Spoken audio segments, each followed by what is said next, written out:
Okay guys, so welcome to the Anvil, episode number 5.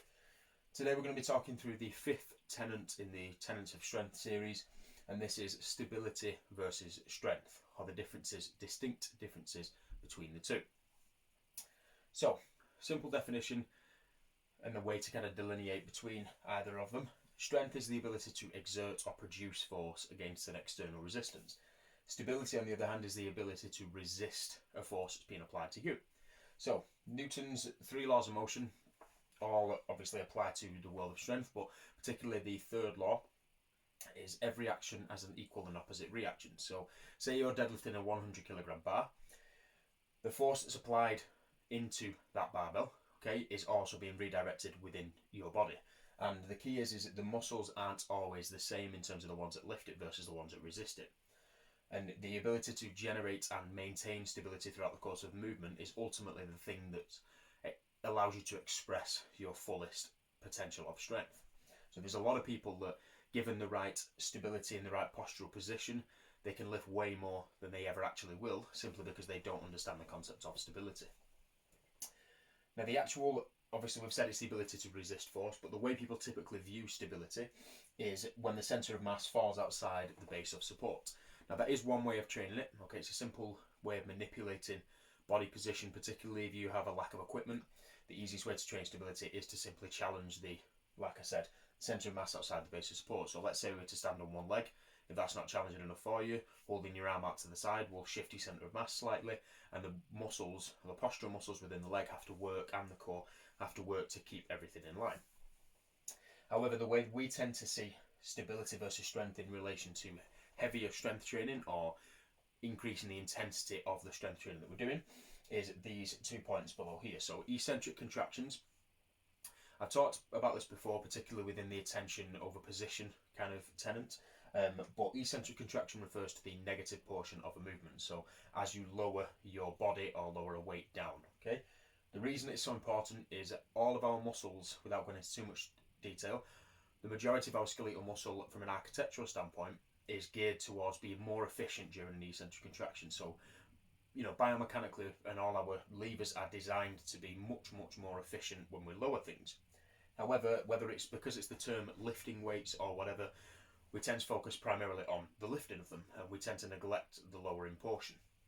It's important to keep this in mind because of two things. One, if you're a beginner, or even if you're an advanced, but particularly if you're a beginner to intermediate, when you're learning a movement, studies have shown that the proprioceptive feedback from the muscle to the brain, or from the joint position to the brain, is actually heightened slightly during an eccentric movement. So if you slow that phase down a little bit, your body will actually learn and be able to distinguish between right and wrong when it comes to, or rather, optimal and suboptimal when it comes to certain movement patterns.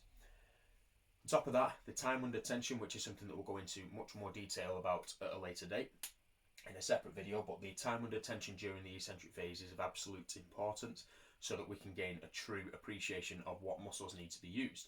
A lot of compensation patterns that occur, particularly within movements like the squat, tend to come out of the fact of you simply moving too quick. One of the things that I kind of chirp on about and repeat over and over and over again is speed is the enemy of control. Think about if you play a musical instrument, or if you're learning a language or something like that, whenever we're learning a new skill of any kind, the first thing that we do is we slow it down and break it down into its component parts, and then gradually build it up. Yet when it comes to exercise, whether it's the discomfort during a fatigue, or the simple notion of wanting to push themselves to the limit, a lot of people completely speed through, as fast as they can through the exercise, and actually neglect the quality, as we've said before with tenet number 1, but the quality of the eccentric contraction being able to maintain stabilization.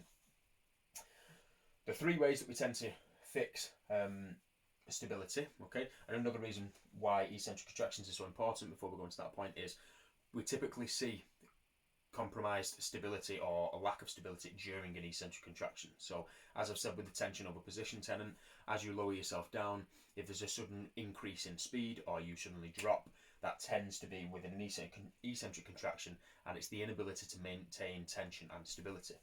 Like I said, the 3 ways that we look to improve stabilization. Number 1 is breathing and bracing.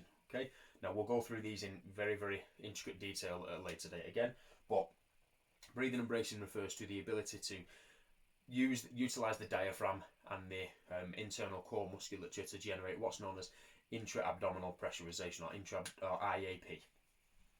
It's the equivalent of, if you imagine a Coke can pressing down on it, the pressure that's being exerted outwards against the sides of the can will obviously increase its rigidity. And that's basically what we do to create a increased amount of stabilization around the spine, particularly the lumbar spine, where there's obviously a lot of nerves and everything like that. Rooting, so this is referring to what's known as the tripod foot in yoga and all these different other exercise practices. It's basically the big toe, outer bridge, like towards your pinky toe, and the calcaneus, or the root of your heel. When we drive through those 3 points simultaneously, we can create and reinforce the arch and distribute our force application throughout the course of the movement. It just, like I said, increases the stabilization. And then finally, postural position. It's simple. If, particularly when it comes to barbell movements, but any movement, as we said before, if your centre of mass is outside your base of support, your stability is going to be compromised. So when it comes to specifically performing exercises to improve your stability, great, you can challenge that. But when it comes to improving your, or rather reinforcing your stability within other movements, we want to be able to maintain a solid postural position. One of the things that we tend to see that's a really easy way to fix the squat, for example, is to adjust head position either up, down, or forwards and backwards, and it will distribute the centre of mass more evenly throughout the base of support. So just to summarise, stability is the ability to resist force. It's expressed through Newton's third law of motion when it comes to lifting weights. We have to maintain the centre of mass over the base of support. Typically manifests itself, or a compromised stability manifests itself within the lowering phase of